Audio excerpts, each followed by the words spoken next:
আজকে তোমাদের সাথে শেয়ার করব বেথো শাকের রেসিপি।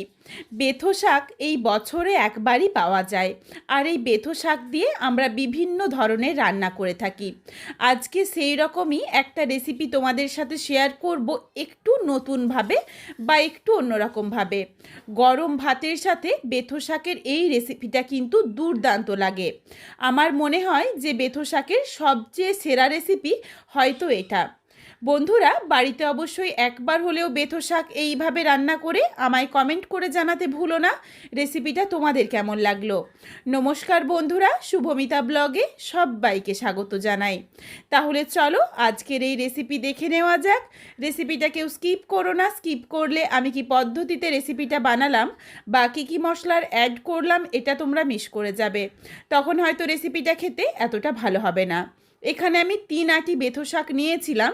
বেথো শাকের শুধু গোড়াটা ফেলে দিয়ে আমি কিন্তু বেথো শাকটা ছোট টুকরো করিনি, তার কারণ একদমই ছোট শাক ছিল। যদি বড় শাক হয় তাহলে চাইলে একটু ছোট টুকরো করে নিতে পারো। আর একদমই কচি বা নরম শাকটা। এখানে বড় সাইজের আলু একটু সরু সরু করে কেটে নিয়েছি, ঠিক আলু ভাজার মতো করে। এরপরই কড়াই গরম করে প্রথমে একটা ভাজা মশলা বানাবো। তার জন্য দিয়েছি একটা শুকনো লঙ্কা ছোট ছোট টুকরো করে দিয়ে, শুকনো লঙ্কাটা যখন হালকা একটু ভাজা হয়ে গেছে, দেখো হালকা একটা কালচে রং ধরে গেছে।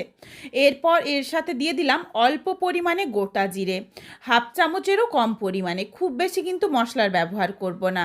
এরপর গোটা জিরে দিয়েও কয়েক সেকেন্ড একটু নাড়াচাড়া করে নিয়েছি। তারপরই দিয়ে দিলাম পোস্ত। এই রেসিপিটার মধ্যে পোস্তর পরিমাণটাও কিন্তু তোমরা নিজেদের পছন্দ মতো চাইলে কম বেশি করে নিতে পারো, তবে এখানে আমি বড় চামচের 1 চামচের থেকে একটু কম পরিমাণেই পোস্ত দিয়েছি।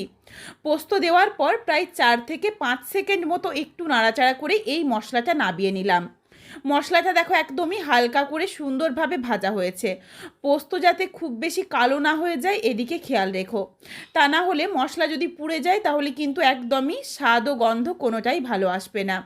কড়াইয়ের মধ্যে বেশ কিছুটা সর্ষের তেল গরম করে প্রথমেই কয়েকটা বিউলির ডালের বড়ি ভেজে তুলে রাখছি। এখানে কিন্তু তোমরা তোমাদের পছন্দ মতো যে কোনো ডালের বড়ি ব্যবহার করতে পারো। বেশ দেখো সুন্দর লালচে রং ধরিয়ে বড়িটা ভাজা হয়ে গেছে। এরপর তেলটা ঝরিয়ে বড়িটা তুলে রাখলাম। কড়াইয়ের মধ্যে এখনও বেশ কিছুটা তেল রয়েছে, এই তেলের মধ্যেই রান্নাটা হয়ে যাবে, আর আমি তেলের ব্যবহার করছি না। তেলের মধ্যে ফোড়নে দিয়েছি সামান্য একটু কালো জিরে। ফোড়নটা ভাজা হয়ে গেলেই দিয়ে দিচ্ছি কেটে ধুয়ে জল ঝরিয়ে নেওয়া আলু।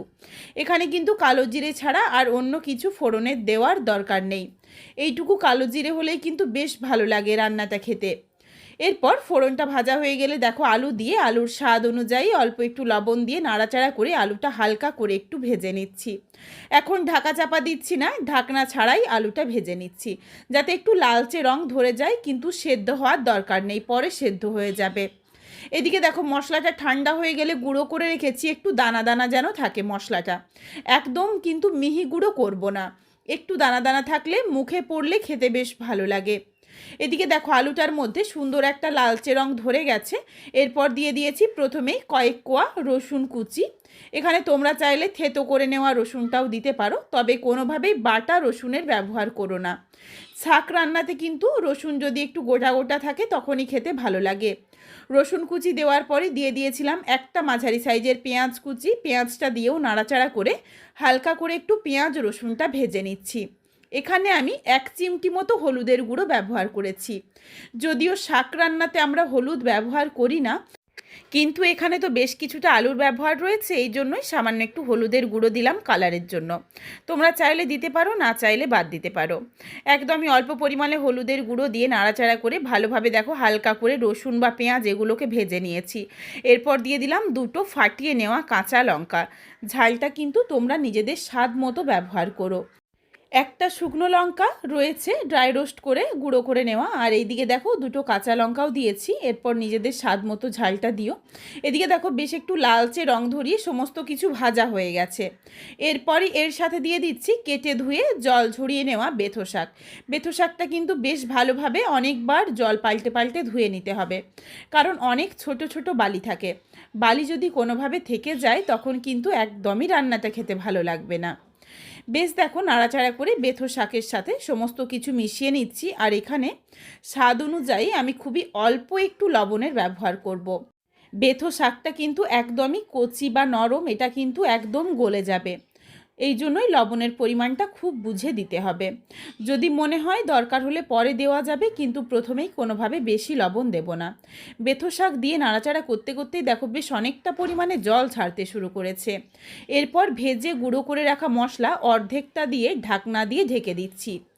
কিছুটা মশলা রেখে দিলাম, পরে ব্যবহার করব, আর কিছুটা মশলা এই বেথো শাকের সাথে দিয়ে দিয়েছি যাতে খুব ভালোভাবে রান্নাটার সাথে মিশে যায়। দেখো বেশ কিছুটা যেটুকু জল বেরিয়েছে এই বেথো শাকের জলেই কিন্তু আলুটা ভালোভাবে সেদ্ধ হয়ে যাবে।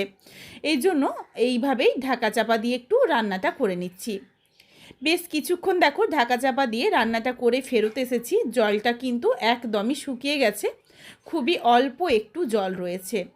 এই জলটুকুও শুকিয়ে নেব। তবে এই পর্যায়ে দিয়ে দিচ্ছি ভেজে রাখা বড়িগুলো হাতে করে একটু ভেঙে দেব যাতে ভালোভাবে মিশে যায়, আর প্রত্যেকবারেই বড়িটা মুখে পড়ে, তাহলে কিন্তু খেতে বেশি ভালো লাগবে। ভালোভাবে শাকের সাথে বড়ি দিয়ে নাড়াচাড়া করে মিশিয়ে নিয়েছি, আর কিন্তু ঢাকনা দেব না। ঢাকনা ছাড়াই কড়াইয়ের চারিদিকে ছড়িয়ে যেটুকু জল রয়েছে এই জলটুকু শুকিয়ে নিচ্ছি। আর এখানেই আমি একদমই সামান্য 1 চিমটি পরিমাণে চিনি দিয়েছি। একটু চিনি দিলে খেতে বেশ ভালো লাগে, টেস্টটা ব্যালেন্স হয়ে যায়। তবে এটা অপশনাল, তোমরা চাইলে দিতে পারো, না চাইলে বাদ দিতে পারো।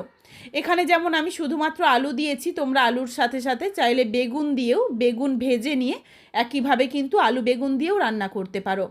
দেখো বেশ ঝরঝরে হয়ে গেছে, কড়াইতে যখন লেগে যাচ্ছে বা কড়াইয়ের তলাতে যখন ধরে যাচ্ছে, এরপর বাকি যেটুকু ভেজে গুঁড়ো করে নেওয়া মশলা ছিল সেটা দিয়ে নাড়াচাড়া করে মিশিয়েই গ্যাসের ফ্লেমটা অফ করে দিয়েছি। শেষের মশলাটা দিয়ে কিন্তু আর বেশি সময় নিয়ে রান্নাটা করা যাবে না, তাহলে মশলার সুন্দর গন্ধটা নষ্ট হয়ে যাবে। রেসিপিটা নামিয়ে নিয়েছি, দেখো বেশ একটু শুকনো শুকনো আর বেশ একটু মাখো মাখো হয়েছে। এই রেসিপিটা খেতে কিন্তু দুর্দান্ত লাগে। বাড়িতে অবশ্যই একবার হলেও গরম ভাতের সাথে বেথোর শাক এইভাবে বানিয়ে দেখো। তারপর আমায় কমেন্ট করে জানিও রেসিপিটা তোমাদের কেমন লাগলো। রেসিপিটা তোমাদের যদি ভালো লাগে তাহলে লাইক করো, শেয়ার করে বন্ধুদের দেখার সুযোগ করে দিও। তোমরা যদি আরও এই ধরনের নিত্য নতুন ঘরোয়া রেসিপি দেখতে চাও তাহলে অবশ্যই আমার চ্যানেলটিকে সাবস্ক্রাইব করে পাশে থাকা বেলটি অন করে অল নোটিফিকেশান অন করে দিও, যাতে আমার প্রত্যেকটা রেসিপির নোটিফিকেশান সববার প্রথমে তোমাদের কাছে পৌঁছে যায়। অবশ্যই আমার চ্যানেলটিকে হাইপ করে দিও যাতে আমি আরও এগিয়ে যেতে পারি, তোমাদের সাথে আরও নিত্য নতুন ঘরোয়া রেসিপি শেয়ার করতে পারি। আবারও খুব শীঘ্রই দেখা হচ্ছে নতুন কোনো এক রেসিপির সাথে। পরবর্তী রেসিপি দেখার আমন্ত্রণ রইল। পুরো ভিডিওটা দেখার জন্য অসংখ্য ধন্যবাদ। সবাই ভালো থেকো, সুস্থ থেকো। আজকে আসি।